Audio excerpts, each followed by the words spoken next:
Hare Krishna dear devotees, అందరికీ దండవత్ ప్రణాం. మనము class start చేసుకునే ముందు ప్రేయర్స్ చేసుకుందాము. హరే ఓ కృష్ణ మాత. అజ్ఞానతిమిరాంధస్య జ్ఞానాంజనశలాకయా చక్షురున్మిలితం येन తస్మై శ్రీ గురవే నమః. నమో ఓం విష్ణుపాదాయ కృష్ణప్రేష్ఠాయ భూతలే శ్రీమతే భక్తివేదాంత స్వామిన్ ఇతి నామినే. నమస్తే సారస్వతే దేవే గౌరవాణి ప్రచారిణే నిర్విశేష శూన్యవాది పాశ్చాత్య దేశతారిణే. జయ శ్రీ కృష్ణ చైతన్య ప్రభు నిత్యానంద శ్రీ అద్వైత గదాధర శ్రీవాసాది గౌర భక్త వృంద. హరే కృష్ణ కృష్ణ కృష్ణ హరే హరే, హరే రామ రామ రామ హరే హరే. హరే కృష్ణ డియర్ డివోటీస్, మనము ఇవాళ చర్చించుకుపోయే విషయం ఏమిటంటే, మన శాశ్వతమైన శత్రువు ఏది? ప్రతి ఒక్కళ్ళకి మిత్రులు ఉంటారు, శత్రువులు కూడా ఉంటారు. శత్రువులు అంటే మరి అంతగా శత్రువులు ఉండకపోయినా ఎవరో కొంచెం సరిపడని వాళ్ళు, ఇష్టపడని వాళ్ళు, మనకు ఇష్టం లేని వాళ్ళు అలా ఉంటారనమాట. కానీ మనకు తెలియని మనకు పెద్ద శత్రువు అనమాట. ఆ శత్రువు మన లోపలనే కొన్ని స్థానాలను ఆక్రమించుకొని నివసిస్తుంది. ఆ శత్రువు గురించి మనము ఇవాళ తెలుసుకోబోతున్నాము. అలాగే ఆ శత్రువును ఎలా తెలుసుకోవాలి, దాని నుంచి ఎలా మనము కాపాడుకోగలగాలి, ఎలా జయించాలి, దానిని ఎలా దాటవేసి మనము ముందుకు వెళ్ళాలి అనే విషయాన్ని మనము ఇవాళ చర్చించుకుందాము. అయితే మన శాశ్వత శత్రువు, దాని యొక్క స్థావరాలు మన ఇవాళ టాపిక్. శాశ్వత శత్రువు, దాని స్థావరాలు అంటే కనుక ఏ స్థానం లోపల నివసించి ఉంటుంది అనేది మనం తెలుసుకోవాలి. భగవద్గీత 3వ అధ్యాయం మొత్తం కూడా కర్మయోగం గురించి వివరిస్తుంది. అలాగే కర్మని ఎలా చేయాలో మనకు తెలుసు. అయితే మనము చేసే ఆ పని పట్ల ఆకర్షణ అనేది మనకు ఏర్పడుతుంది ఒక్కొక్కసారి. దానినే మనము కామము లేదా కోరిక అని చెప్పేసి అంటాము. ఆ ఆకర్షణ ఏదైతే ఉందో అది ఆ కామం రూపం లోపల మనకు వ్యక్తమవుతుంది. అయితే ఈ విభాగాన్ని 3వ అధ్యాయం లోపల శ్రీకృష్ణ భగవానుడు అర్జునుడికి చెప్పే ముందు అర్జునుడు ఒక ప్రశ్నను అడుగుతాడనమాట. ఏమిటి ఆ ప్రశ్న అంటే కనుక, శ్రీకృష్ణ భగవాన్ని అడుగుతాడు, కృష్ణ, తెలివైన వ్యక్తులు కూడా ఎందుకు మూర్ఖమైన నిర్ణయాలు తీసుకుంటారు? వారు మరి ఎందుకు పాపకార్యాలలో నిమగ్నమవుతారు? అది కూడా బలవంతంగా చేస్తున్నట్టుగా ఎందుకు ఇలా జరుగుతుంది అని చెప్పి అర్జునుడు శ్రీకృష్ణ భగవానుడిని అడుగుతాడు. అయితే భగవానుడు ఏమని సమాధానం చెప్తాడంటే అర్జునుడికి, అర్జున, అది కామం వల్ల జరుగుతుంది. కామము అంటే శత్రువు, మన కోరిక. దాని వల్ల ఇలా జరుగుతుంది. అయితే ఇక్కడ కామం అంటే మనం ఎలా అర్థం చేసుకోవాలి? ఇక్కడ కామం అంటే కేవలం స్త్రీ పురుషుల మధ్య ఆకర్షణ మాత్రమే కాదు. కామం అంటే భోగించాలనే స్వభావము, ఆనందాన్ని స్వయంగా అనుభవించాలనే కోరిక ఉంటుంది. ఇప్పుడు ఏదైనా ఒక వస్తువు మనము ఆస్వాదించాలి, లేదా ఒక పరిస్థితిని మనం ఆస్వాదించాలి అనే మనకు ఆ స్వభావం ఏదైతే ఉంటుందో దానినే కామము అని చెప్పేసి అంటారు. కానీ కొంతమంది ఇలా అనుకోవచ్చు. ఏమనుకుంటారంటే, మహానుభావులు కొంతమంది గొప్ప గొప్ప వ్యక్తులు ఉంటారు కదండి, వాళ్ళందరూ కూడా మరి కామం ఉచ్చులో పడతారా అంటే కామం ఉచ్చులో పడరు అని చెప్పి కొంతమంది అనుకుంటారు. సాధారణ వ్యక్తులే కామవాంఛకు బానిసలవుతారు అని చెప్పేసి అనుకుంటారు. కానీ అది నిజం కాదు అని చెప్పి శాస్త్రాల లోపల మనకు ఎన్నో ఉదాహరణలు ఉన్నాయి. ఉదాహరణకు ఎవరంటే రావణాసురుడు మనం చెప్పుకోవచ్చు. తర్వాత దుర్యోధనుడి గురించి కూడా మనం చెప్పుకోవచ్చు. ఇంకా అజామిలుడి గురించి కూడా మనం చెప్పుకోవచ్చు. ఎలా ఎందుకు రావణాసురుడు కామం ఉచ్చులోపల పడ్డాడు? చాలా గొప్ప భక్తుడు రావణాసురుడు, చాలా గొప్ప భక్తుడు, చాలా శక్తివంతుడు కూడా, మంచి జ్ఞానాన్ని కలిగి ఉన్నవాడు. కానీ ఎందుకు ఈ కామం ఉచ్చులో పడ్డాడు? రావణాసురుడు కూడా ఎంతో తెలివైనవాడు, చాలా గొప్ప పండితుడు కూడా. కానీ శ్రీరాముడు భగవంతుడు అని తెలిసినప్పటికీ కూడా ఆ కామవాంఛకు బానిసై సీతమ్మ వారిని అపహరించాడు. ఎందుకు? కామవాంఛకు బానిసైపోయాడు. బానిసైపోయి అధర్మ మార్గంలో నడిచాడు. ఇది రావణాసురుని యొక్క ఉదాహరణ అన్నమాట. కామానికి పెద్ద పెద్ద గొప్ప గొప్ప మహానుభావులు కూడా ఎలా ఉచ్చుల పడతారు అనే దానికి. ఇంకా దుర్యోధనుని గురించి చెప్పుకోవాలి అంటే దుర్యోధనుడికి ధర్మం అంటే ఏమిటో చాలా బాగా తెలుసు. ఎందుకు అంటే చాలా గొప్ప గొప్ప వ్యక్తుల మధ్య లోపల పుట్టి పెరిగాడనమాట. ఆ వాతావరణంలోనే పెరిగాడు. ఎందుకంటే భీష్మ పితామహుడు, ద్రోణాచార్యుడు ఎప్పుడు కూడా ధర్మం గురించి వాళ్ళు బోధిస్తూనే ఉండేవారు. కానీ అయినప్పటికీ కూడా దుర్యోధనుడు ఏం చేశాడు? అధర్మ మార్గాన్ని ఆచరించాడు. అలాగా ఇంకా ఇంకొక వ్యక్తి ఎవరంటే అజామిలుడు. అజామిలుడు ఎవరండి? గొప్ప పండితుడు. బ్రాహ్మణ కుటుంబంలో జన్మించాడు. వేద సూత్రాలు, ధార్మిక నియమాలు అన్నీ కూడా అజామిలుడికి తెలుసు. అయినప్పటికీ కూడా అజామిలుడు ఏం చేశాడు? పాప కార్యాలలో నిమగ్నమైపోయాడు. అందువల్ల జ్ఞానం ఉన్నవారైనా కూడా కామం ప్రభావము చూపగలదు. వారికైనా కూడా కామం ప్రభావం చూపగలదు అని చెప్పి చెప్తున్నారు. అందుకే కామమే జీవుని యొక్క శాశ్వతమైన శత్రువు అని మనకు భగవద్గీత ఈ శ్లోకాల ద్వారా నేర్పిస్తుంది. ఏం శ్లోకాలు అంటే అవి 3వ అధ్యాయంలో 39, 40 శ్లోకాల లోపల మనము కామము అంటే ఏమిటి, ఈ కామము జీవుని యొక్క శాశ్వత శత్రువు ఎలా అవుతుంది, దీని నుంచి మనము ఎలా బయటపడాలి అనేది మనము తెలుసుకోబోతున్నాం ఇవాళ. ఈ 39వ శ్లోకం ఏమిటి అంటే, ఆవృతం జ్ఞానమేతేన జ్ఞానినో నిత్యవైరిణ కామరూపేణ కౌంతేయ దుష్పూరేణ అనలేన చ. ఈ విధముగా జ్ఞానవంతుడైన జీవుని శుద్ధ చైతన్యము ఎన్నడును తృప్తి చెందదనియు మరియు అగ్ని వలె దహించుచున్నది అయిన కామము అనేది నిత్య వైరిచే ఆవరించబడును అని చెప్పి ఇక్కడ చెప్తున్నారు. అంటే కామం అంటే ఏమిటండి అంటే మన నిత్య వైరి అని చెప్తున్నారు. మరి ఇక్కడ 39వ శ్లోకం లోపల ఏం చెప్తున్నారు అంటే, శాస్త్రాల ద్వారా పొందిన జ్ఞానానికి కూడా ఎందుకు వ్యతిరేకంగా పనిచేస్తారు గొప్ప గొప్ప వ్యక్తులందరూ కూడా అని చెప్పి ఇక్కడ మనకు తెలియజేస్తున్నాడు భగవంతుడు, శ్రీకృష్ణ భగవానుడు. ఇక్కడ ఏం చెప్తున్నాడంటే భగవంతుడు, మనందరికీ కూడా ఒక శత్రువు ఉన్నాడు. కానీ మన శత్రువు ఎవరో మనకు తెలియదు. తెలియకుండానే ఆ శత్రువు మన లోపల కొన్ని కొన్ని స్థానాలను ఆక్రమించేసుకున్నాడు. అయితే మొట్టమొదటి సమస్య ఏమిటంటే, మనమందరం కూడా మన శత్రువుని జయించాలని అనుకుంటాం కదండి. ఎవరైనా కానీ ఒక శత్రువు ఉంటే గనక, ఒక రాజ్యంలో కూడా ఒక రాజ్యానికి, ఒక రాజుకు ఒక శత్రువు ఉన్నాడు అంటే కనుక ఆ శత్రువుని జయించాలి అనే అనుకుంటాడు. అలాగా మనము కూడా, మనందరం కూడా మనకు ఒక శత్రువు ఉన్నాడు అని అంటే గనక దానిని జయించాలి అని చెప్పేసి అని అనుకుంటాం. కానీ మన శత్రువు ఎవరు అనేది మనం తెలుసుకోవాలి కదా. తెలుసుకోకుండా మనము అది ఎక్కడ నివసిస్తున్నాడో అనేది కూడా తెలుసుకోకుండా మనం జయించలేము. అది మనకు సాధ్యపడదు. అయితే మన శత్రువును జయించాలంటే ముందుగా అతడు ఎవరు అనేది తెలుసుకోవాలి. లేకపోతే అది తెలియనంత వరకు కూడా మనము శత్రువును జయించలేము. అయితే మన శత్రువు ఎవరు? ఆ శత్రువు ఎంతటి శక్తివంతుడు? అయితే ఆ శత్రువు మనపై ఎలా దాడి చేస్తాడు అనేది తెలుసుకోవాలి. మనం ముఖ్యంగా ఇది తెలుసుకోవాలి. ఎక్కడ నివసిస్తాడు? మొట్టమొదటిగా 40వ శ్లోకం లోపల ఏం చెప్తారంటే, ఆ శత్రువు ఎక్కడ నివసిస్తాడు అని చెప్పేసి చెప్తారనమాట. అయితే ఈ 3వ అధ్యాయం యొక్క ప్రధానమైన ఉద్దేశం ఏమిటి అంటే కనుక, మనము మన శత్రువును గుర్తించాలి. ఆ శత్రువును అర్థం చేసుకోవాలి. ఎంతటి శక్తివంతుడు ఆ శత్రువు? మనము ఎలాగా ఆ శత్రువుని జయించాలి అంటే, మన ఎఫర్ట్స్‌ని ఎలా పెట్టాలి? మనము ఎంత శక్తిని కూడగట్టుకొని ఆ శత్రువును మనం ఓడించాలి అనేది మనము గుర్తించాలన్నమాట. అలాగే మనల్ని మనం కూడా మార్చుకోవాలి. తద్వారా మనము ఆ కామం నుంచి నిజమైన ప్రేమ వైపుకు పురోగమిస్తాము.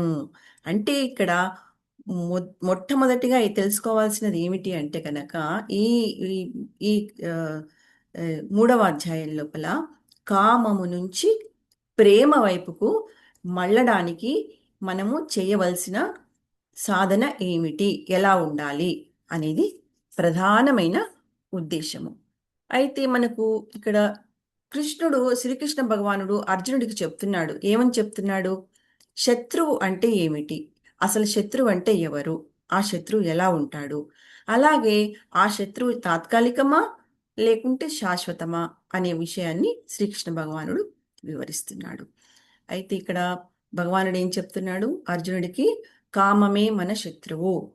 అతిగా ఉన్న అధికమైన కోరికలే మన శత్రువు. అది కూడా తాత్కాలికమైన శత్రువు కాదు, ఇది శాశ్వతమైన శత్రువు అని చెప్తున్నారు. అయితే ఆ కామం అనే శత్రువు ఏం చేస్తుంది మనల్ని అంటే అగ్నిలా దహించి వేస్తుంది అని ఇక్కడ చెప్తున్నారు. ఆ శత్రువు ఎక్కడ నివసిస్తాడు?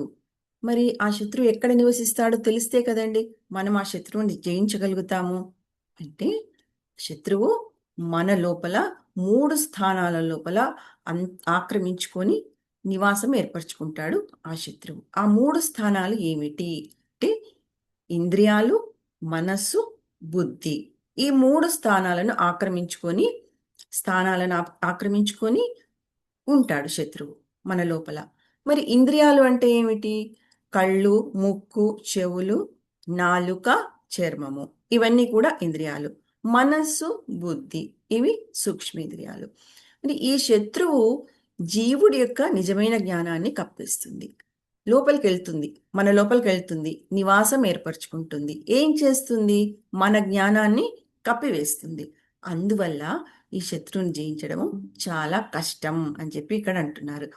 అయితే మరి ఇంతకుముందు శ్లోకంలో 38వ శ్లోకం లోపల ఏం చెప్పుకున్నామంటే మన చైతన్యము కామము చేత 3 స్థాయిల లోపల కప్పబడి ఉంటుంది, 3 స్థానాలలో ఉంటుంది, 3 స్థాయిలలో కప్పబడి ఉంటుంది అని ఇక్కడ చెప్తున్నారు.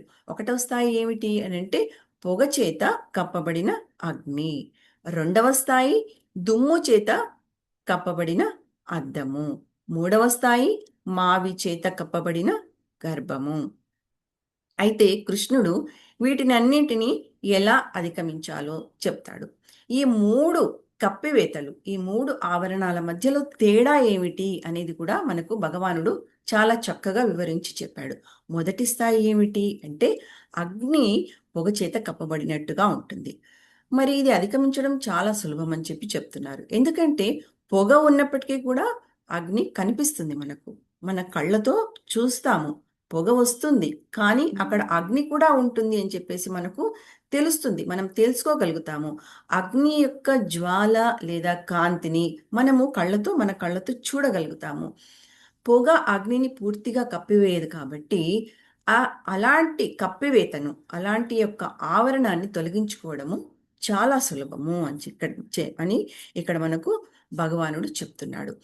మరి ఈ కప్పివేత యొక్క 2వ స్థాయి ఏమిటి అంటే దుమ్ముతో కప్పబడిన అద్దము. అద్దం పైన దుమ్ము ఉంటుంది కదండి, దానిని తొలగించడం ఎలా సులభము అని ఇక్కడ మనం తెలుసుకుందాము. అది మనం దాన్ని కేవలం తుడిచివేస్తే సరిపోతుంది. మొట్టమొదటి స్థాయి ఏమిటి? కళ్ళతో చూసి తెలుసుకుంటాము, దాని నుంచి బయటపడతాము. 2వ స్థాయి ఏమిటి? మనం ఒక చిన్న మన శక్తిని అక్కడ పెట్టాలన్నమాట, మన ఎఫర్ట్ని పెట్టాలి. ఏమిటి? చేయితో తుడవాలి, తుడిస్తేనే మనకు అద్దము చాలా క్లీన్గా కనిపిస్తుంది. ఈ విధంగా మనమందరము కూడా ఆత్మ యొక్క నిజమైన స్వరూపాన్ని మర్చిపోయాము. ఎందుకు అంటే కామము కప్పివేసేసింది మనల్ని. అది మన లోపల ప్రవేశించి స్థానాన్ని ఏర్పరచుకొని 3 స్థాయిల లోపల మన జ్ఞానాన్ని కప్పివేసింది అన్నమాట. అలాగా అందుకని ఇక్కడ ఇది మానవ శరీరం కాదు, మనము ఆత్మలము అనే విషయాన్ని గుర్తించలేకపోతున్నాము. కారణం ఏమిటి? ఆత్మపై ఒక కప్పివేత ఉండడము. కొందరు మొదటి స్థాయిలో కప్పబడి ఉంటారు, కొందరు 2వ స్థాయిలో కప్పబడి ఉంటారు, కొందరు 3వ స్థాయిలో కప్పబడి ఉంటారు. ఈ కప్పివేతల కారణంగా అంటే ఈ ఆవరణల కారణంగా మనము ఆత్మస్వరూపులము అని మనం గ్రహించలేకపోతున్నాము. మనము మానవ శరీరంగా భావిస్తున్నాము, కానీ మనం శరీరానికి అతీతమైన ఆధ్యాత్మిక జీవులము ఆత్మలము, జీవాత్మలము, పవిత్రమైన ఆత్మలము అని అర్థం చేసుకోవాలి అని ఇక్కడ భగవానుడు చాలా చక్కగా వివరించి చెప్తున్నాడు. మరి మూడవ స్థాయి ఏమిటి అంటే మావి చేత కప్పబడిన గర్భము. ఇది చాలా మందమైన కప్పివేత. ఇది లోపల ఉన్న ఎంబ్రియో, అది లోపల ఉన్న ఎంబ్రియోని, ఆ పిండాన్ని చూడడం అనేది ఎంత కష్టం అంటే అది చాలా దట్టంగా కప్పివేయబడి ఉంటుందన్నమాట ఆ మావి చేత. దాన్ని చూడడం అనేది చాలా కష్టము. అందుకని ఇది ఇంకా ఆ, అంటే ఇంకా చాలా దట్టంగా కామము కప్పివేసేస్తుంది అనమాట. దానిలో నుంచి బయటపడడం అనేది చాలా కష్టమైపోతుంది. అలాగా ఇక్కడ మూడవ స్థాయి, మొదటి స్థాయి, రెండవ స్థాయి ఇవన్నీ కూడా ఎలాంటివంటే కనుక మొట్టమొదటి స్థాయి సత్వగుణం వంటిది, రెండవ స్థాయి రజోగుణం వంటిది, మూడవ స్థాయి తమోగుణం వంటిది. ఇవే మన సమాజం లోపల చూసే వివిధ రకాలైన వ్యక్తులు. ఎలాగా అంటే మొదటి స్థాయి సత్వగుణం వంటిది అని అంటే బ్రాహ్మణులు, రెండవ స్థాయి రజోగుణం వంటిది అంటే వైశ్యులు మరియు క్షత్రియులు, మూడవ స్థాయి తమోగుణం వంటిది అని అంటే వైశ్యులు మరియు శూద్రులు. ఇవి అయితే వైశ్యులు మరియు శూద్రులు ఈ కామాన్ని అధిగమించి బ్రాహ్మణ స్థాయికి చేరుకొని నేను ఒక ఆధ్యాత్మిక ఆత్మను అని గ్రహించడము చాలా కష్టం అని చెప్పి ఇక్కడ చెప్తున్నారు. అంటే ఎందుకు కష్టము? ఇక్కడ తమోగుణ ప్రభావం వల్ల ఇలా జరుగుతుంది అని ఇక్కడ చెప్తున్నారు. అయితే మనము రజోగుణం గురించి ఆలోచిస్తే తమోగుణమేమో చాలా కష్టమని చెప్తున్నారు. మరి రజోగుణం గురించి ఆలోచిస్తే అది కష్టమైందే. కానీ తమోగుణంతో ఉన్న వారితో పోల్చుకుంటే అది అంత కష్టమైంది కాదు అని చెప్పి చెప్తున్నారు. అద్దంపై ఉన్న ధూళిని తొలగించి తాము ఆత్మలము అని తెలుసుకోవడానికి కొంచెం ఎక్కువ ప్రయత్నం అవసరం. అంతే కదండి. అది చాలా సులభంగా తెలుసుకోవచ్చు. అలాగే బ్రాహ్మణ స్థితి సత్వగుణంలో ఉన్నవారికి ఉంటుంది. సత్వగుణం లోపల బ్రాహ్మణ స్థితిలో ఉన్నవారికి తమపై ఉన్న ఆవరణాన్ని తొలగించుకొని తాము ఆత్మలము అని తెలుసుకోవడము చాలా సులభము అని చెప్పి ఇక్కడ చెప్తున్నారు కృష్ణ భగవానుడు. అయితే కృష్ణుడు ఏం చెప్తున్నాడంటే ఈ జ్ఞానం నాశనం అవుతుందని ఎక్కడ కూడా చెప్పలేదు. కేవలము కామం చేత కప్పబడింది అని మాత్రమే ఇక్కడ మనకు భగవంతుడు చెప్తున్నాడు. ఎలా అంటే సూర్యుడు మేఘాలచే కప్పబడినట్లు, మేఘాలు సూర్యుడిని పూర్తిగా కప్పలేవు కదండి. అవి కేవలం మన దృష్టిని మాత్రమే ఆవరిస్తాయి. అంతే కదండి. సూర్యుడు ఎక్కడ ఉంటాడో అక్కడే ఉంటాడు. కానీ మనకు సూర్యునికి మధ్య లోపల మేఘాలు రావటం వల్ల మనము డైరెక్ట్గా సూర్యుడిని చూడలేకపోతున్నాము. కాబట్టి అది మనకు సూర్యుడు కనపడడు. అలాగే మనము కొన్ని గొప్ప వ్యక్తులను చూస్తూ ఉంటాము. వారికి చాలా జ్ఞానం ఉంటుంది. ఉదాహరణకు మనం ఇంతకుముందు చెప్పుకున్నట్టుగా రావణాసురుడు, దుర్యోధనుడు, అజామిలుడు వారు తమ జ్ఞానాన్ని కోల్పోలేదు.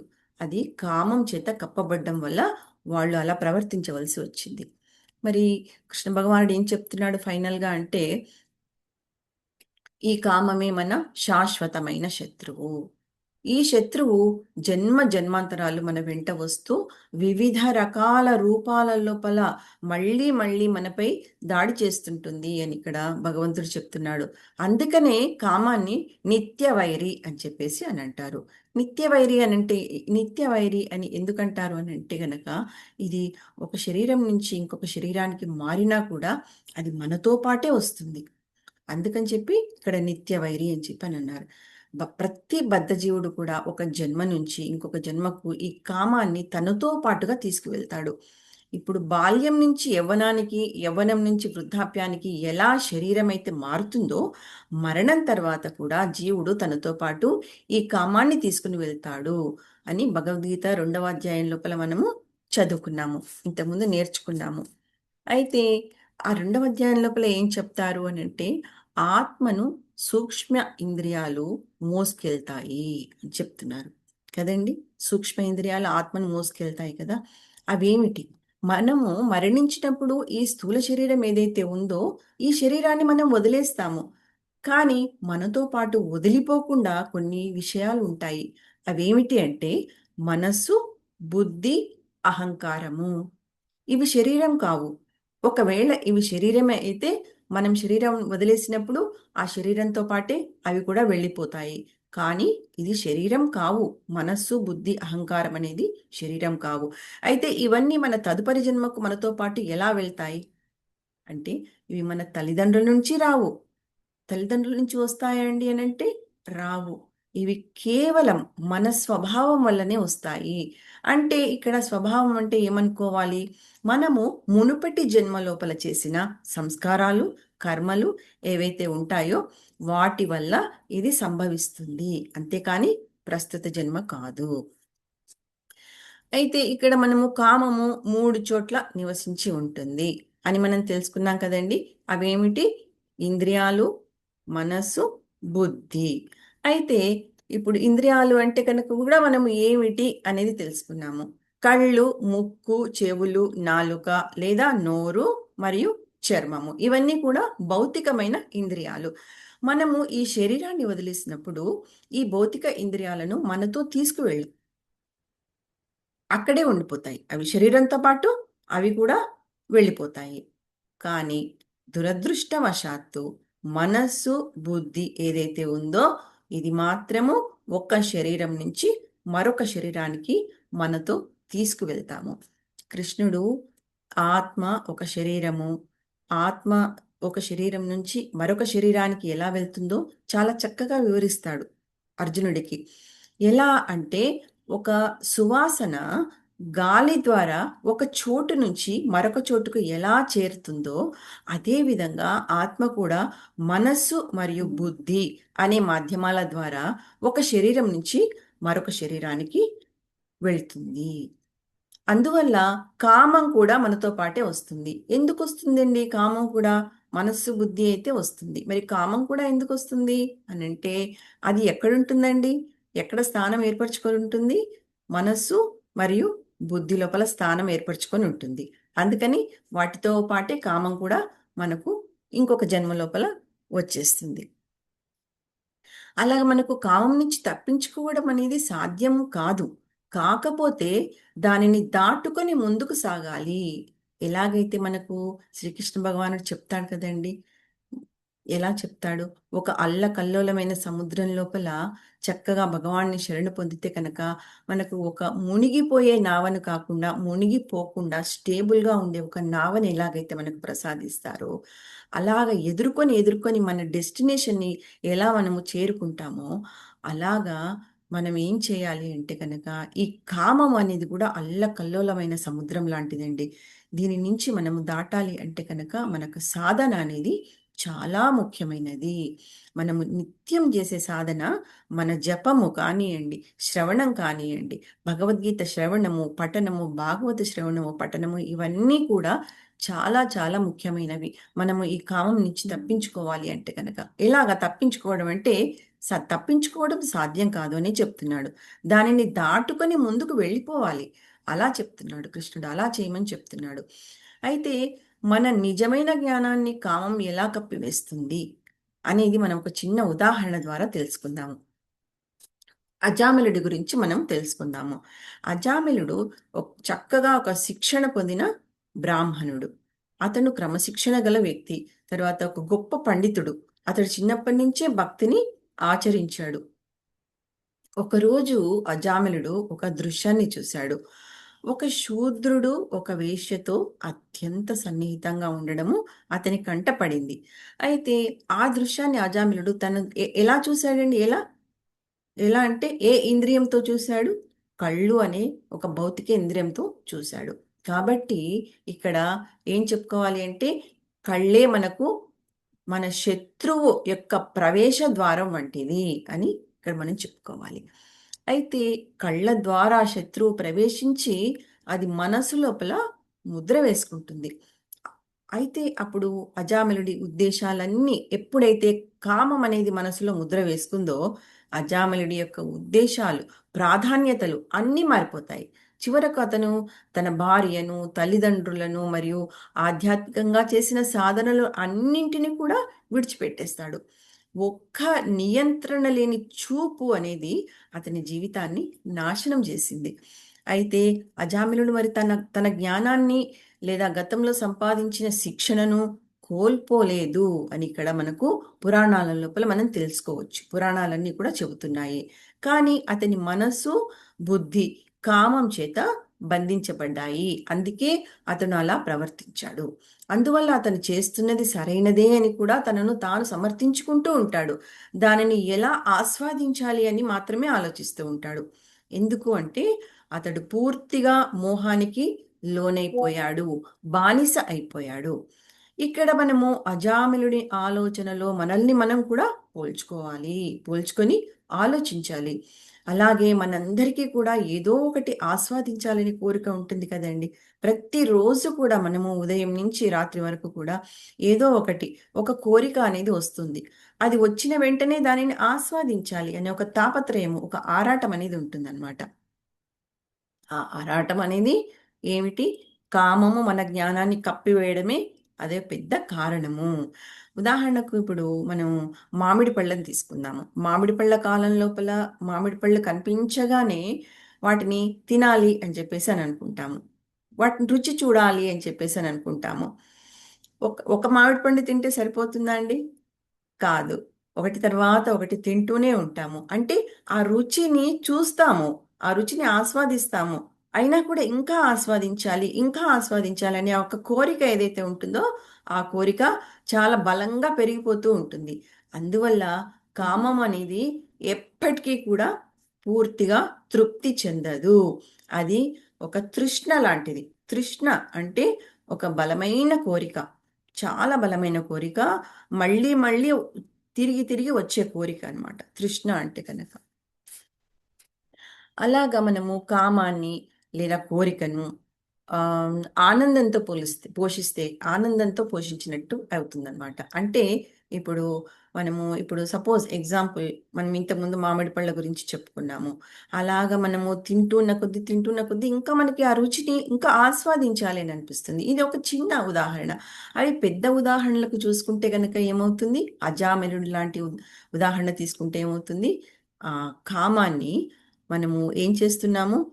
ఆ తీర్చుకునే ఒక ఆనందం ఏదైతే ఉంటుందో, ఆ ఆనందం అనేది ఒక పోషణ లాంటిదన్నమాట కామానికి. అంటే బూస్ట్ అన్నమాట అది. ఒక విటమిన్స్, ప్రోటీన్స్ అన్నీ కూడా మనము అందించి మన శరీరాన్ని ఎలాగైతే బలంగా తయారు చేసుకుంటామో, అలాగా ఈ కామాన్ని ఎలా పోషిస్తాం మనము అంటే గనక కోరిక తీరుతుంది, తీరుతుంది అనే ఒక ఆనందంతో అది ఆనందించే కొద్దీ ఏమవుతుంది? దానికి బలం పెరుగుతుంది ఇంకా కామానికి. అలాగా మన శత్రువునే మనం పోషిస్తున్నట్లు అవుతుంది. అప్పుడు ఏం చేస్తుంది అది? మనపై మరింత ప్రభావాన్ని చూపుతుంది.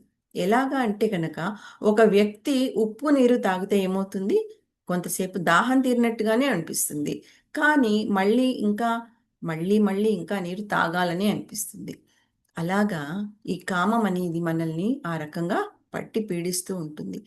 అయితే ఇక్కడ ఇంకొక చిన్న ఉదాహరణ, మనం ఒక చిన్న కథ చెప్పుకుందాము. ఈ కామానికి బలైపోయిన వ్యక్తులు ఎవరెవరు, ఎంత గొప్ప గొప్ప వ్యక్తులు కూడా ఎలా బలైపోయారు అని చెప్పి మనము ఒక యయాతి కథ చూసుకుందాము. యయాతి ఒక శక్తివంతమైన రాజు. అతడు ప్రపంచమంతటికి కూడా చక్రవర్తి. అతనికి అపారమైన ధనము, తర్వాత అధికారము ఉన్నాయి. అతను బాహ్యంగా చూస్తే కనుక అతను చాలా బలవంతుడు, ఎంతో శక్తివంతుడు. అతడు చంద్రవంశానికి చెందినవాడు. కానీ అతనిలో భోగాలను అనుభవించాలనే ఒక కోరిక అన్నమాట. అన్నీ చూసినవన్నీ కావాలి. చూసినవన్నీ అనుభవించాల్సిందే, ఆస్వాదించాల్సిందే. అటువంటి కోరిక ఉండేది. అయితే ఈ అనుభవించాలి అనే కోరిక ఎటువంటి కోరిక అంటే కనుక అది అంతర్గతమైన కోరిక.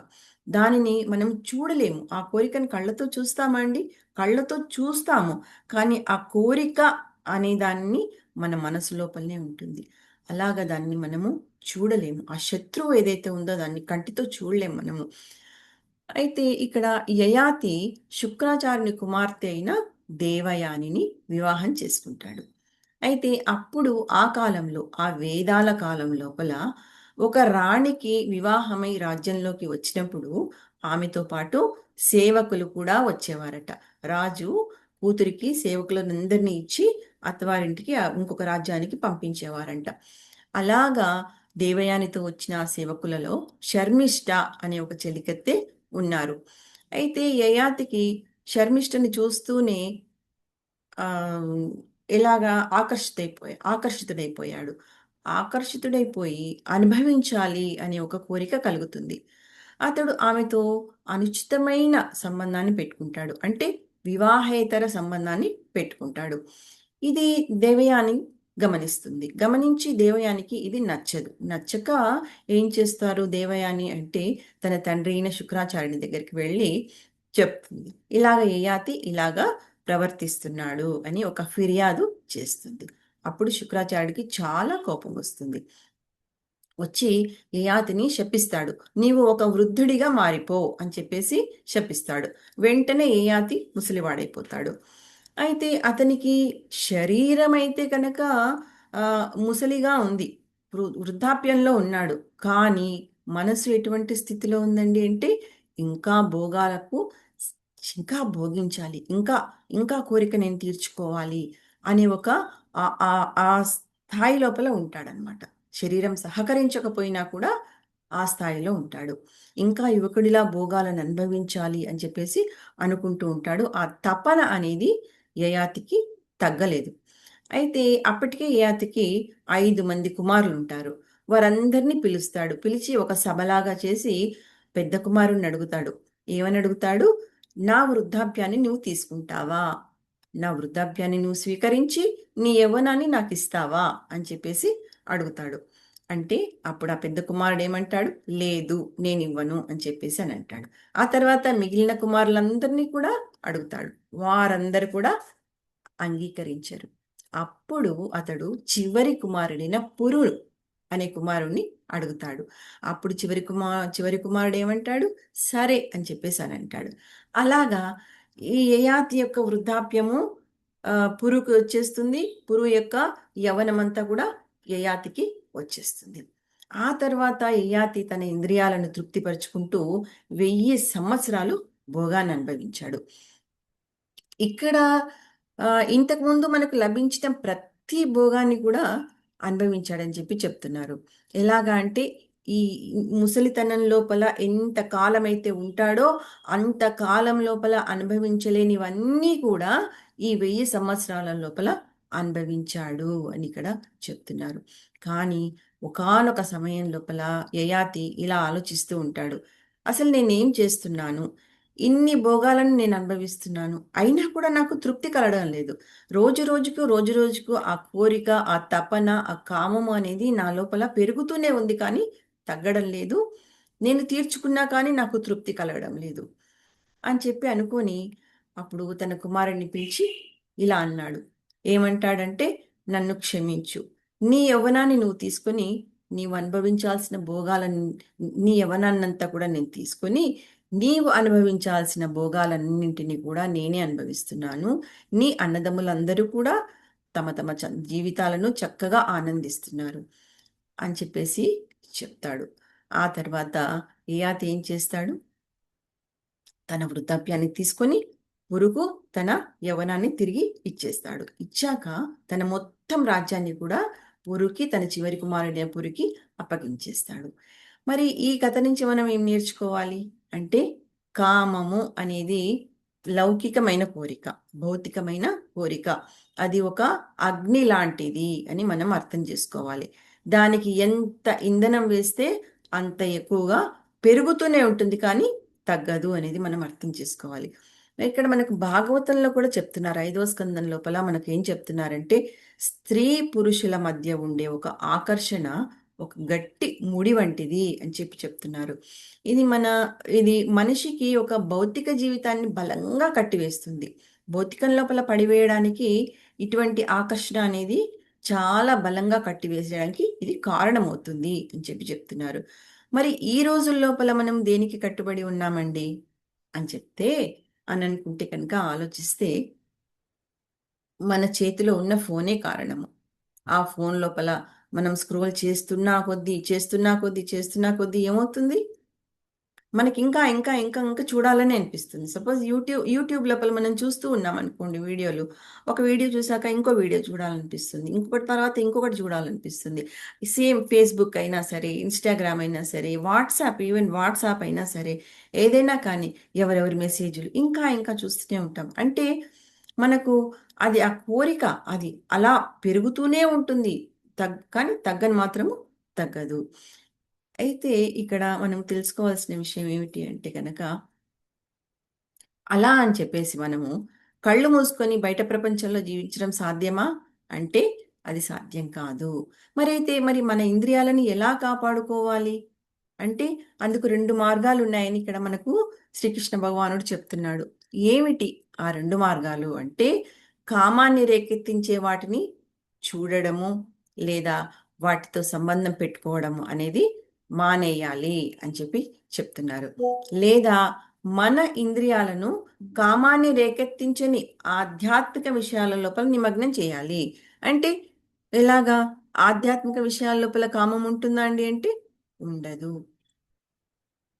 అలాగా మనం ఆధ్యాత్మికమైన విషయాల లోపల మన మనస్సును నిమగ్నం చేస్తే కామం వైపు పరిగెట్టడం అనేది జరగదు అని చెప్పి ఇక్కడ చెప్తున్నాడు. ఇంకా కృష్ణుడు ఏం చెప్తున్నాడు? మనకి ఇదివరకే తెలుసుకున్నట్టుగా కామము మన శరీరం లోపల 3 ప్రధాన కేంద్రాలును ఆక్రమించుకొని ఉంటుంది. అది ఎలాగా?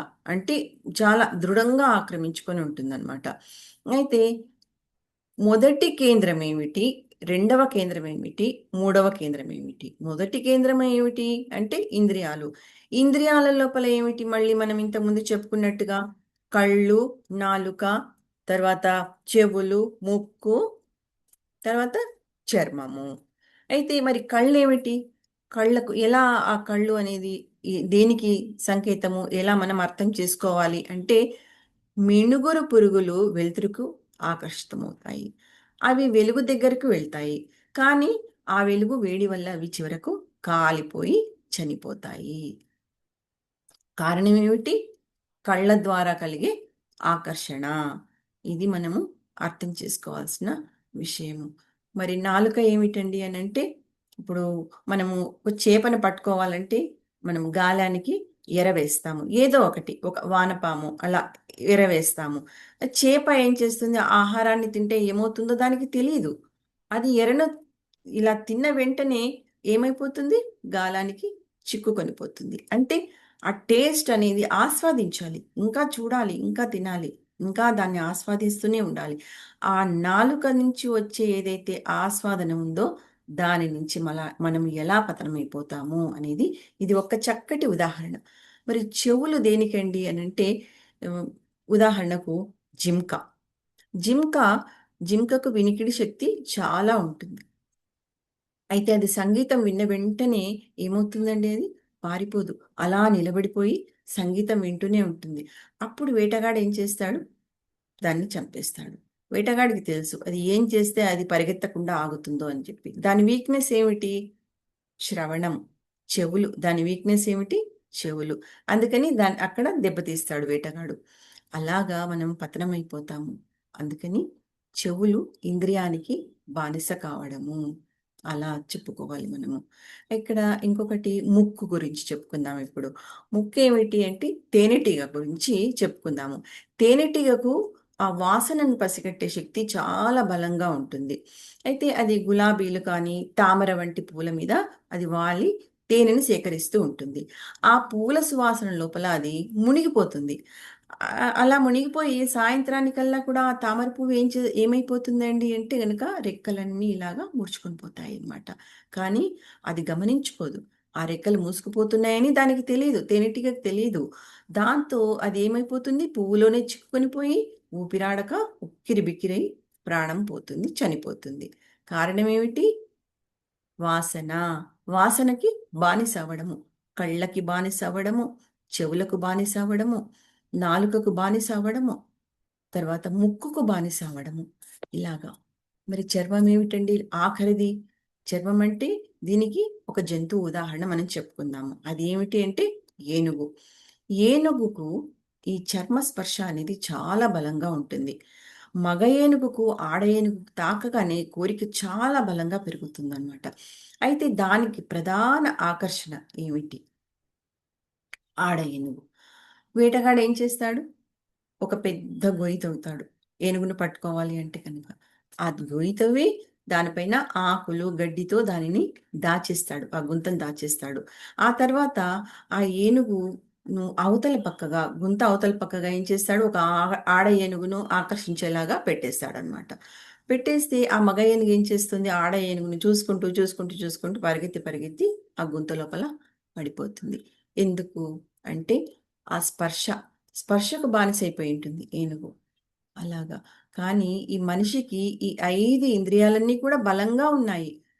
మన కోరికల కారణంగా మనం ప్రతి క్షణం కూడా ఆధ్యాత్మికంగా క్షీణించిపోతూ ఉన్నాము. ఇవన్నీ కూడా మనకున్నాయి కదండీ! చాలా బలంగా ఉన్నాయి. మనము కళ్ళతో చూస్తాము, చెవులతో వింటాము, తర్వాత నాలుకతో మన రుచిని ఆస్వాదిస్తాము. చర్మంతో మనము చర్మం గూడా మనకు చాలా బలంగా ఉంటుంది. దాని యొక్క గ్రహణ శక్తి అనేది చాలా బలంగా ఉంటుంది. అన్నీ ఉన్నా కూడా, ఇవన్నీ ఉన్నా కూడా మనము దాన్ని సరియైన పద్ధతి లోపల ఉపయోగించుకోకుండా భౌతికంగా పతనమైపోతున్నాము. ఇవన్నీ కూడా ఆధ్యాత్మికంగా విషయాల లోపల మనము వినియోగించుకుంటే ఆధ్యాత్మికంగా ఎంతో పురోగతి మనము చెందుతాము అని ఇక్కడ చెప్తున్నారనమాట. అలాగే ఇవన్నీ కూడా 5 ఇంద్రియాల గురించి కూడా చాలా చక్కగా వివరించి చెప్పాడు భగవంతుడు. అయితే కామానికి రెండవ ప్రధాన కేంద్రం ఏమిటి అంటే మనస్సు. మనసు మనిషి అందమైన వస్తువులు అంటే స్త్రీ, ప్రకృతి, దృశ్యాలు మొదలైన వాటి గురించి ఆస్వాదించాలని మన మనసులోనే ఊహిస్తూ ఉంటాడు. వాటి గురించే ధ్యానం చేస్తూ ఉంటాడు. కానీ ఆత్మ సూర్యుని వంటిది. సూర్యుడు అపవిత్రమైన వాటిపై ప్రకాశించినా కూడా వాటి వల్ల కలుషితం కానట్లే ఆత్మ కూడా స్వభావత ఎంతో నిర్మలమైంది అని ఇక్కడ చెప్తున్నారు. అంటే ఏమిటండి? మనస్సు కూడా చాలా పవిత్రమైంది. మనము మన ఆలోచనలతో కలుషితం చేసేస్తున్నాం ఆ మనసును.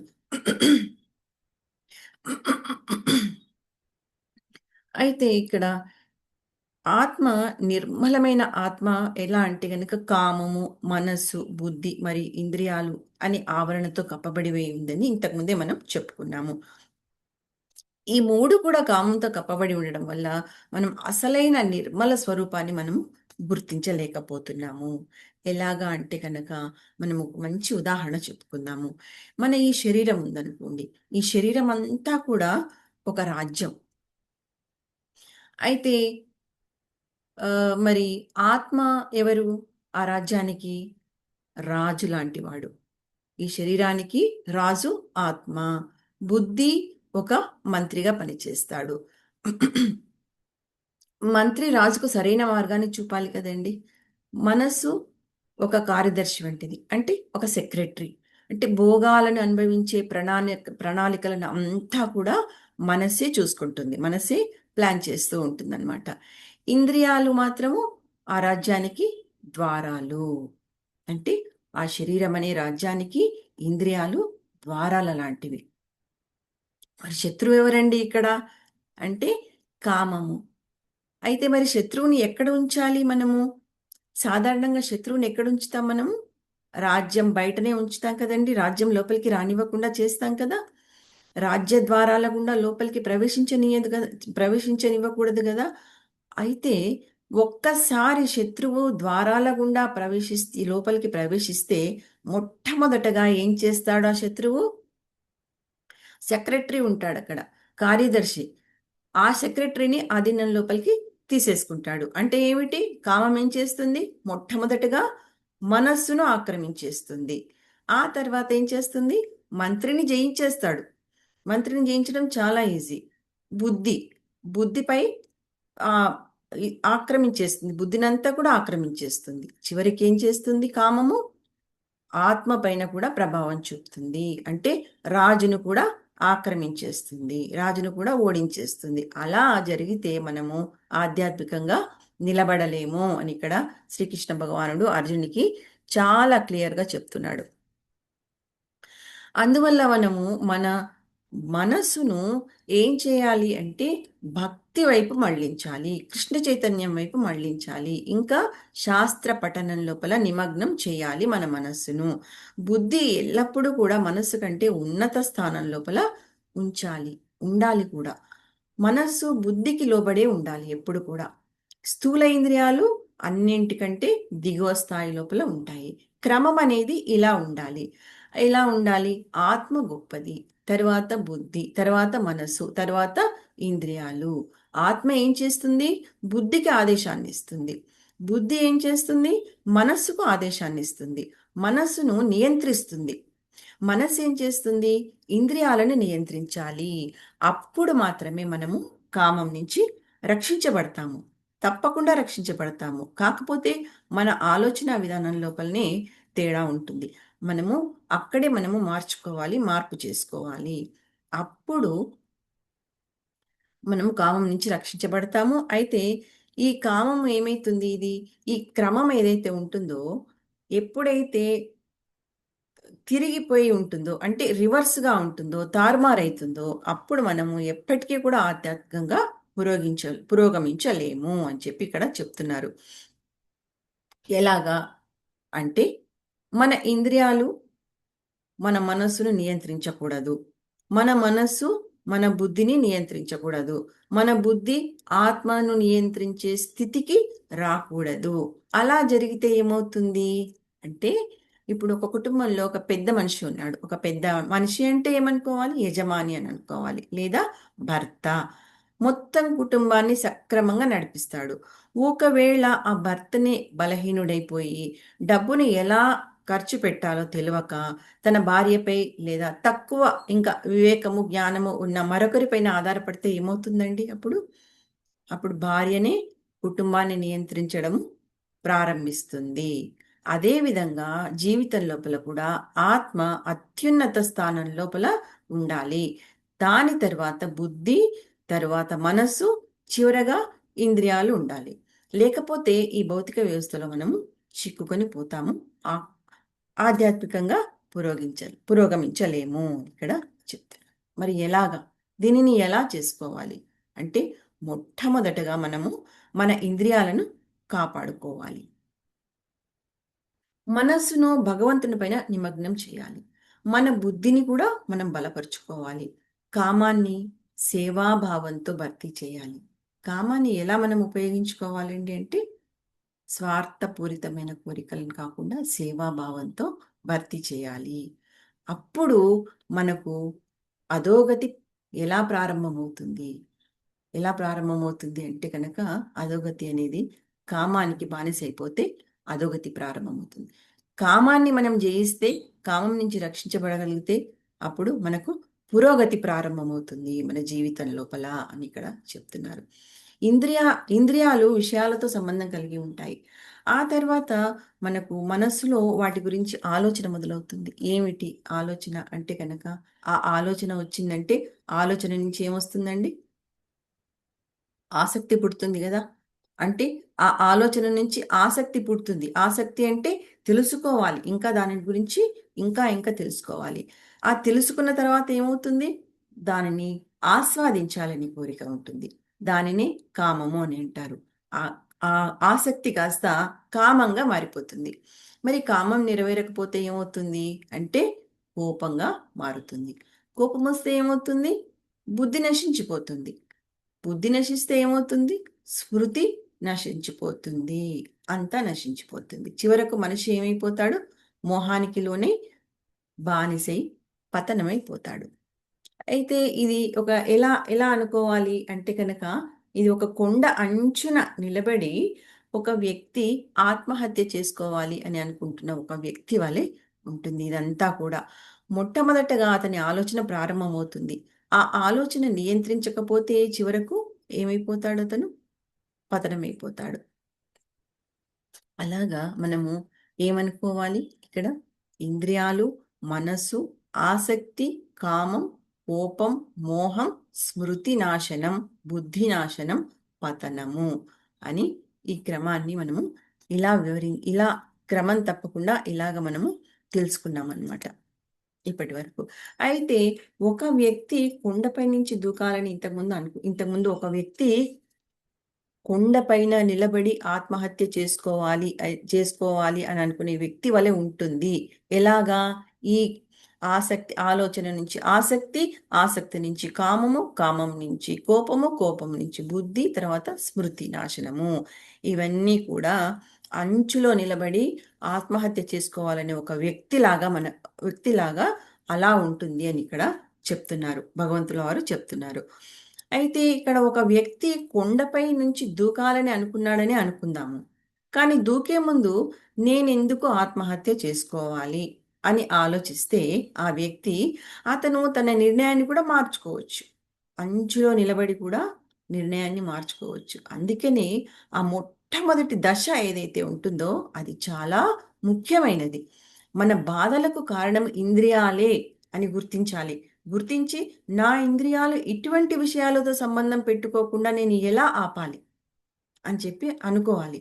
అనుకొని నిర్ణయించుకోవాలి. అదే మనల్ని మనం రక్షించుకునే మొట్టమొదటి దశ.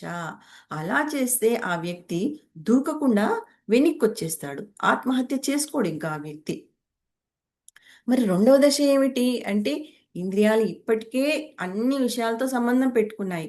వాటిని ఆపలేక మనసు వాటి నుంచి ఆలోచించడము ప్రారంభించింది. అంటే చింతించడం అన్నమాట.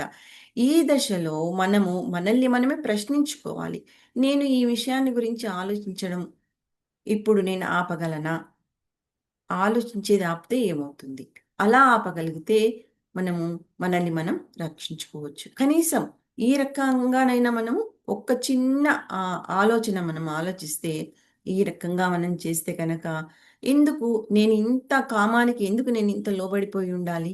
నా మనసుని ఎందుకు అంతగా కామానికి బానిసన చేసేయాలి నేను? అని అనుకోని నేను కంట్రోల్ చేసుకోలేనా? నన్ను నేను ఆపుకోలేనా? అనే ఒక చిన్న ఆలోచన ద్వారా మనల్ని మనము రక్షించుకోవడానికి అవకాశం ఉంటుంది. ఇది కొండపై నుండి ఇప్పటికే ఒక దూకిన వ్యక్తిలా ఉంటుందన్నమాట ఇది. మొట్టమొదటి దశ ఎలా ఉంటుంది? దూకే ముందు మొట్టమొదటగా ఆలోచిస్తాడు. ఇది అవసరమా నాకు అని చెప్పేసి. తర్వాత ఇక్కడ రెండో దశలో ఏమిటి?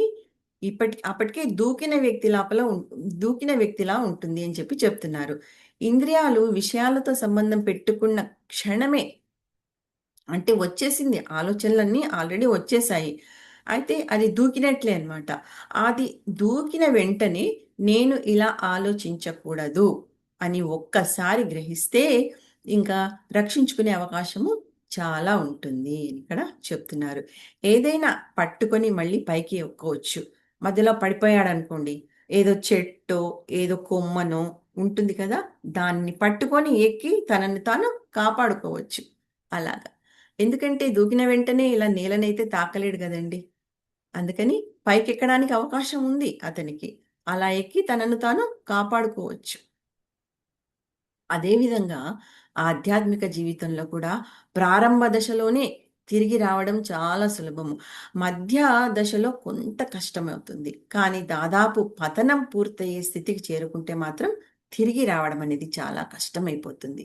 అంటే ఆధ్యాత్మికంగా పురోగమించాలంటే చాలా సాధన చేయాలి ఇక్కడ అని మనం తెలుసుకోవాల్సిన విషయము.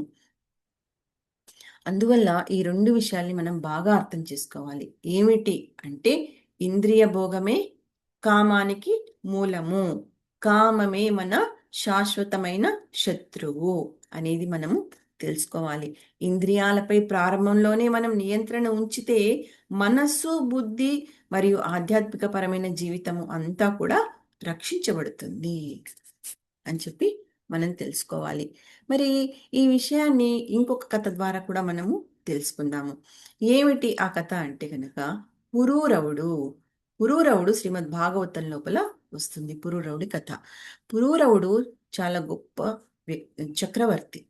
అతను చాలా అందంగా ఉంటాడు మరియు పరాక్రమశాలి కూడా. అత్యంత తెలివైనవాడు. అతడు అందరికన్నా కూడా అత్యంత ప్రభావశీలుడు.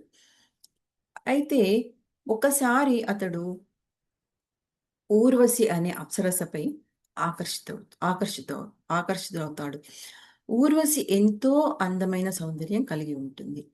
ఆమె అందం చూసి దేవతలు కూడా ముగ్ధులవుతారు. చాలా అందగత్తె ఊర్వశి, అప్సరస. ఆమెను ఒక్కసారి చూసిన వారు తమ చూపును కూడా అలాగా తిప్పుకోలేరు అని ఇక్కడ చెప్తున్నారు. అయితే ఒకరోజు అతను ఊర్వశిని చూసి పురూరవుడు ఆమెపై ఒక బలమైన ఆమ్, ఒక ఆకర్షణ పెంచుకున్నాడు, ఒక ఆసక్తిని పెంచుకున్నాడు. కామము అనేది అతని కళ్ళ ద్వారా అతని లోపల ప్రవేశించింది అని ఇక్కడ చెప్తున్నారు. ఎలా అండి? కళ్ళతో ఊర్వశిని చూశాడు. ఆ కళ్ళ ద్వారా కామం ప్రవేశించి మనస్సు లోపల మనస్సుకు ప్రభావాన్ని చూపుతుంది. ఇది మొదటి ప్రవేశ ద్వారము. అయితే శత్రువైన ఈ కామము ఇంద్రియాల ద్వారా మనస్సు లోపలికి ఎలా ప్రవేశిస్తుంది? శ్రీకృష్ణుడు కూడా భగవద్గీతలో కామం ఇంద్రియాల ద్వారా ప్రవేశిస్తుందని మనకు ఉపదేశించాడు. ఇదివరకే ఉపదేశించారు రెండవ అధ్యాయం లోపల, మూడవ అధ్యాయం లోపల. ఆ తర్వాత ప్రతి క్షణం కూడా పురూరవుడు ఏం చేస్తాడు? ఊర్వశి గురించే ఆలోచించసాగాడు. తాను ఎక్కడ ఉన్నాడు, ఏమి చేస్తున్నాడో కూడా మర్చిపోయాడు. ఊర్వశిని ఎలా పొందాలి, ఊర్వశిని ఎలా పొందాలి, నేను ఎలా అనుభవించాలి అనే ఒక్క ఆలోచన తప్ప అతనికి ఏమీ లేదు. తన మనస్సుంతా కూడా ఊర్వశే ఆక్రమించేసింది. అయితే ఆమెను పొందడానికి ఎన్నో ప్రయత్నాలు చేస్తాడు. ఎన్నో ప్రయత్నాలు చేసి చివరకు ఊర్వశిని కలుసుకుంటాడు. అప్పటికే కామం అతని ఇంద్రియాలను, మనస్సును, బుద్ధిని పూర్తిగా తన అధీనంలోకి తీసేసుకుంది కామము. ఊర్వశి అతని ముందు ఏం చేస్తుంది? కలిశాక 3 షరతులు పెడుతుంది. ఏమిటి ఆ షరతులు అంటే, గంధర్వలోకం నుంచి వచ్చినప్పుడు ఆమెతో పాటు గొర్రె పిల్లల్ని తీసుకొస్తాను అని చెప్పి చెప్తుంది. అయితే ఈ 2 గొర్రె పిల్లలు నాకు నా పిల్లలతో సమానం అని చెప్తుంది. వీటిని నువ్వు ఎంతో జాగ్రత్తగా కాపాడాలి అని చెప్పేసి చెప్తుంది. ఇంకా ఇంకా ఏం చెప్తుంది? స్వచ్ఛమైన నెయ్యితో తయారైన ఆహారాన్ని మాత్రమే నేను తింటాను అని చెప్పి చెప్తుంది. ఇంకా నేను నీ భార్యగా ఉంటాను, కానీ మనం ఏకాంతంగా ఉన్నప్పుడు మాత్రమే నీవు వస్త్రాలు లేకుండా కనిపించవచ్చు. వేరే సమయంలో నిన్ను నగ్నంగా చూస్తే నేను వెంటనే నిన్ను విడిచి వెళ్ళిపోతాను అని చెప్పి చెప్తుంది. అయితే ఇక్కడ మనము తెలుసుకోవాల్సిన విషయం ఏమిటి అంటే, ఇంద్రియాల ద్వారా ప్రారంభమైన ఆకర్షణ ఏదైతే ఉందో అది క్రమంగా మనస్సును బుద్ధిని జయించి ఆ మనిషిని ఎలా బంధించి వేస్తుంది అనేది మనం ఇక్కడ తెలుసుకోవాలి. అయితే పురూరవుడు ఏం చేస్తాడు? ఆనందంగా, చాలా ఆనందపడిపోతాడు. ఎందుకు? ఈ కోరికలన్నీ కూడా నిజమైపోతున్నాయి కదా. ఆనందంగా ఉంటాడు. ఆనందంగా ఉంటాడంటే ఏమవుతుంది? ఇంకా కామానికి చాలా చక్కగా ప్రోటీన్స్, విటమిన్స్ అన్ని ఇచ్చి పోషిస్తున్నాడు అనమాట. సరే, నీ 3 షరతులకు కూడా నేను అంగీకరిస్తున్నాను అని చెప్పేసి చెప్తాడు. అయితే ఆసక్తి క్రమంగా పెరిగే కొద్దీ అతనికి మిగతా అన్నీ కూడా 2వ స్థానానికి వెళ్ళిపోయాయి అనమాట. అంటే ఇక ఊర్వశే అతని జీవితంలో ప్రధానమైపోయింది అని ఇక్కడ చెప్తూ ఉన్నారు. ఆ, హరే కృష్ణ మాతాజీ, కంటిన్యూ చేసుకుందామా? ఇంకా చాలా ఉంది. ఇంకా 10-15 మినిట్స్ ఉంది క్లాస్. చెప్పండి మాతాజీ. 10 మినిట్స్ ఇక చెప్పేసేయండి చెప్పండి మాతాజీ. మాతాజీ, చెప్పండి. హరే కృష్ణ. అయితే ఇక్కడ ఏమిటి? ఊర్వశి తన జీవితంలో ప్రధానమైపోయింది. మిగతావన్నీ కూడా సెకండరీ అయిపోయాయి. అన్నీ కూడా మర్చిపోయాడు మొత్తానికి. ప్రపంచమే ఊర్వశి, ఊర్వశే ప్రపంచం అయిపోయింది పురూరవుడికి. అతని రాజ్యం కూడా 2వ స్థానంలోకి వెళ్ళిపోయింది. మొత్తంగా అతని జీవితం అంతా ఊర్వశి చుట్టూ మాత్రమే తిరుగుతోంది. అయితే ఒకరోజు ఏమైంది? ఇంద్రుడు తన సభ లోపల అప్సరసలతో ఆనందిస్తూ ఉన్నాడు. అయితే అక్కడ ఊర్వశి కనిపించలేదు. ఊర్వశి కనిపించలేకపోయేటప్పటికి ఇంద్రుడు ఏం చేస్తాడు? గంధర్వులను పిలుస్తాడు. గంధర్వులను పిలిచి ఏం చేస్తాడు? ఊర్వశి ఎక్కడుంది, ఊర్వశి ఎక్కడున్నా కూడా వెంటనే తీసుకుని రండి అని చెప్పేసి ఆజ్ఞాపిస్తాడు ఇంద్రుడు గంధర్వులకు. గంధర్వులు ఏం చేస్తారు? భూలోకానికి వస్తారు. వాళ్ళకి తెలుసు. అప్పటికే ఊర్వశి పురూరవుడికి భార్యగా ఉంటుంది. పురూరవుడు, ఊర్వశి ఇద్దరు కూడా వేలాది సంవత్సరాలు కలిసి. కానీ ఇంకోటి ఉందా? హరే కృష్ణ. మ్యూట్ లో ఉండండి మాతాజీ. ఆహ్, చాలా సంవత్సరాలు వాళ్ళు చాలా ఆనందంగా ఉంటారు. అయితే గంధర్వులు ఊర్వశిని తిరిగి తీసుకువెళ్ళాలని చెప్పేసి అనుకుంటారు. కానీ పురూరవుడు ఆమె పెట్టిన 3 షరతులను కూడా పాటిస్తూ ఉంటాడు. చక్కగా పాటిస్తూ ఉంటాడు. ఆమె అతన్ని విడిచి వెళ్ళలేకపోతుంది. అప్పుడు గంధర్వులు ఏం చేస్తారు? ఒక ఉపాయం ఆలోచిస్తారు. ఒక ఉపాయం చేస్తారు. మొట్టమొదటి షరతును భగ్నం చేయడానికి వారు ఊర్వశికి ఎంతో ప్రియమైన 2 గొర్రె పిల్లలు ఉంటాయి కదండీ! వాటిని ఏం చేస్తారు? ఈ గంధర్వులు దొంగలించేస్తారు. అయితే ఆ గొర్రెపిల్లలు బిగ్గరగా అరవడం ప్రారంభిస్తాయి. ఆ శబ్దం విని ఊర్వశి పురూరవుడితో ఏమంటుంది? వెంటనే వెళ్ళి నా గొర్రెపిల్లల్ని కాపాడండి అని చెప్తుంది. అది అర్ధరాత్రి. చీకటి కావడంతో ఎవ్వరూ చూడరని భావించిన పురూరవుడు వెంటనే వస్త్రాలు ధరించకుండా గొర్రెపిల్లల్ని రక్షించడానికి పరిగెడతాడు. ఆ వెలుతురులో ఊర్వశి పురూరవుణ్ణి నగ్నంగా చూస్తుంది. కానీ ఆమె పెట్టిన షరతేమిటి? భంగమైపోయింది కదా! దాంతో ఆమె పెట్టిన 3వ షరతు కూడా భంగమైపోతుంది. షరతు ప్రకారం ఏమిటి? ఊర్వశి వెంటనే పురూరవుణ్ణి విడిచిపెట్టేసి వెళ్ళిపోతుంది. ఈ విధంగా ఇంద్రుని యొక్క మొదటి సంకల్పం నెరవేరుతుంది. అయితే ఇక్కడ అత్యంత విషాదకరమైన విషయం ఏమిటి అంటే కనుక ఊర్వశి తనని విడిచిపెట్టిన తర్వాత పురూరవుడు తీవ్రమైన మోహానికి గురైపోయాడనమాట. మోహానికి గురైపోయి పిచ్చివాడిలా ప్రవర్తిస్తున్నాడు. ఊర్వశి వెళ్ళిపోయింది. విడిచిపెట్టి వెళ్ళిపోయింది. ఎందుకంటే షరతులన్నీ కూడా బ్రేక్ చేసేసాడు పురూరవుడు. చేయడం వల్ల విడిచిపెట్టి వెళ్ళిపోయింది. మోహానికి గురైపోయి పిచ్చివాళ్ళ అడవి అంతా కూడా పరిగెడుతూ ఊర్వశి ఎక్కడ ఉన్నావు? ఎక్కడ ఉన్నావు? ఊర్వశి ఎక్కడ ఉంది? అని చెప్పేసి విలపిస్తూ అతడు తిరుగుతూ ఉండిపోయాడు. అయితే ఇక్కడ మనం నేర్చుకోవాల్సిన విషయం, తెలుసుకోవాల్సిన విషయం ఏమిటి అంటే ఇంద్రియాల పట్ల ఆసక్తి మరియు కామము ఎంత గొప్ప రాజునైనా కూడా వివేకాన్ని కోల్పోయే స్థితికి తీసుకెళ్తాయి అని ఇక్కడ మనం తెలుసుకోవాలి. అలాగే ఏమైపోతుంది? బుద్ధి నశించిపోతుంది. స్మృతి నశించిపోతుంది. ఆ తర్వాత మనిషి పతనమైపోతాడు. ఇది కొండపై నుంచి దూకి పడిపోయిన వ్యక్తిలాగా ఉంటుంది. మరి పురూరవుడు ఊర్వశి కోసం విలపిస్తున్నాడు. అతనికి ఊర్వశి తప్ప మరి ఏది కూడా కనిపించడం లేదు. ఏది కూడా గుర్తుకు రావడం లేదు. తన బుద్ధిని, గౌరవాన్ని, తన బాధ్యతలను ప్రేమించాడా? లేదు.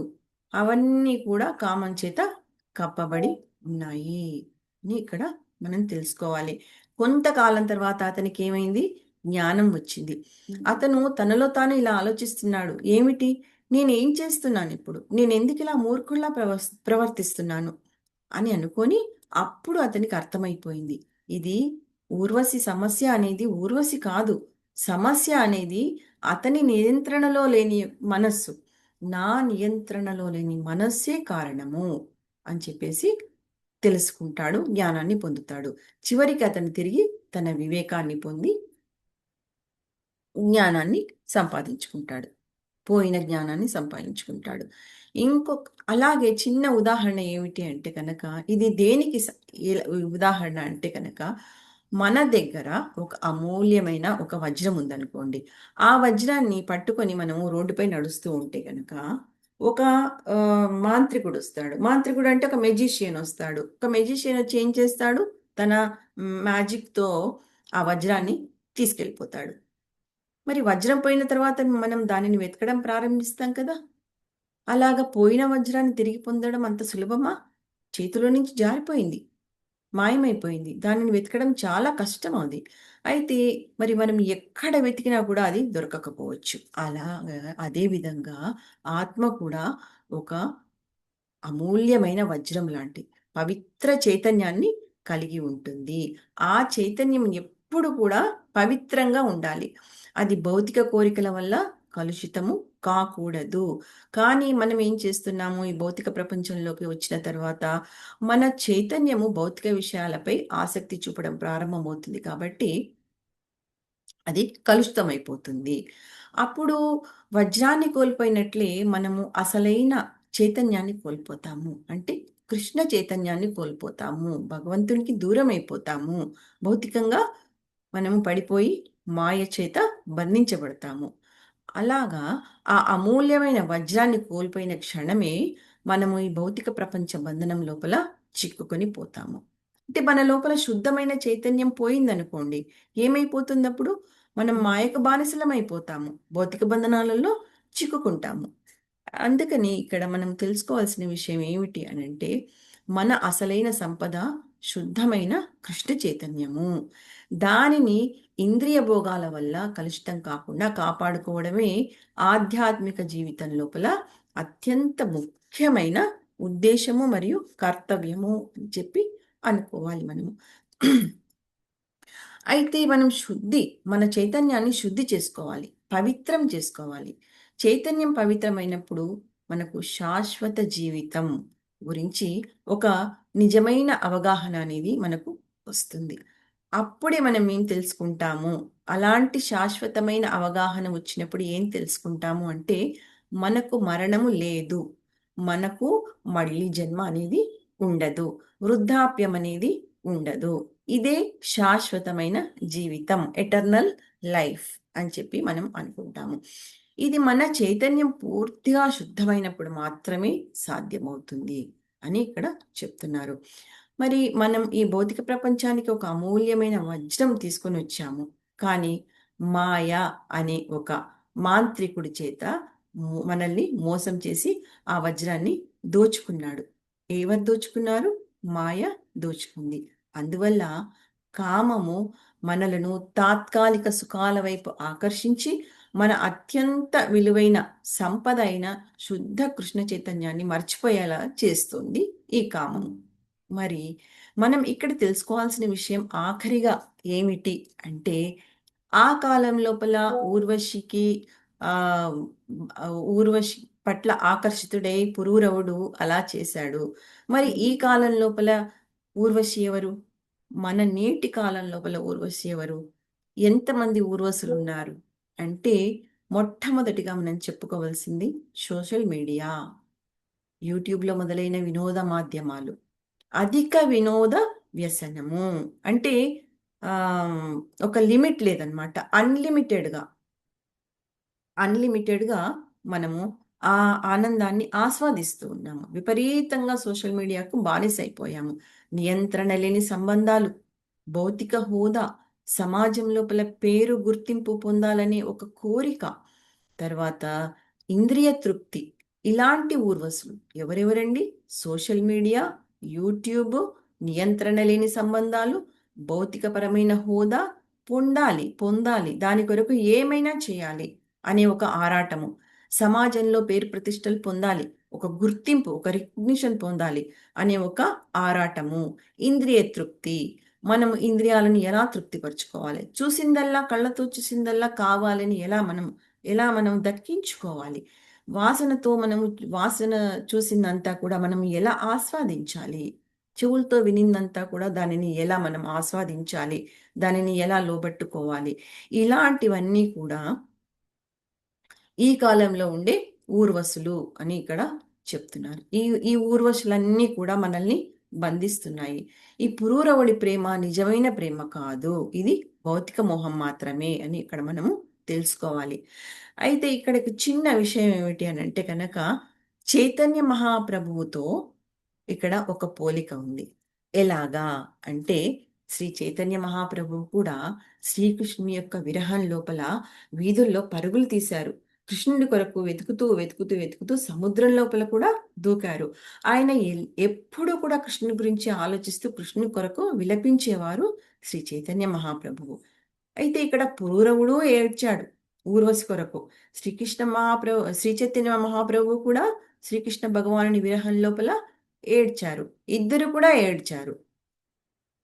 కానీ ఈ రెండింటికి గొప్ప ఒక తేడా ఉంది. ఏమిటి అంటే, పురూరవుడి విలాపము భౌతిక బంధనానికి కారణమైతే, చైతన్య మహాప్రభు యొక్క విలాపము విముక్తి ఇంకా పరమ ప్రేమకు కారణమైంది. ఇక్కడ ముఖ్యంగా ఏం తెలుసుకోవాలి అంటే, మన స్వంత ఇంద్రియ సుఖం కోసం చేసే ప్రతి కార్యం కూడా కామమైతే, శ్రీకృష్ణ భగవానుని సంతోషం కొరకు చేసే ప్రతి కార్యం కూడా ప్రేమ అని తెలుసుకోవాలి. ఇది భక్తి యొక్క అసలైన సూత్రం, అసలైన ఫార్ములా, ప్రిన్సిపల్ అన్నమాట ఇది. అయితే శ్రీల ప్రభుపాదుల వారు బోధించినట్లుగా శ్రీల ప్రభుపాదుల వారు కూడా చాలా చక్కగా బోధించారు. ఏమిటి అంటే, తన ఇంద్రియాలను సంతోషపరచాలనే కోరిక కామమైతే, కృష్ణుని ఇంద్రియాలను సంతోషపరచాలనే కోరిక ప్రేమ అని చెప్పేసి శ్రీల ప్రభుపాదుల వారు చాలా చక్కగా చెప్పారు. ఇలా మనము కామం నుంచి ప్రేమ వైపుకు ఎలా వెళ్ళాలి అనేది ఈ 2 శ్లోకాల ద్వారా చక్కగా మనము ఇప్పుడు తెలుసుకున్నాము. హరే కృష్ణ. హరే కృష్ణ మాతాజీ. హరే రెండు కోరికలే, కానీ కోరికలో డిఫరెన్స్ ఎంత బాగా చెప్పారు. హరే కృష్ణ. భౌతికంగా కోరిక ఇది, ఆధ్యాత్మికంగా కోరిక అది.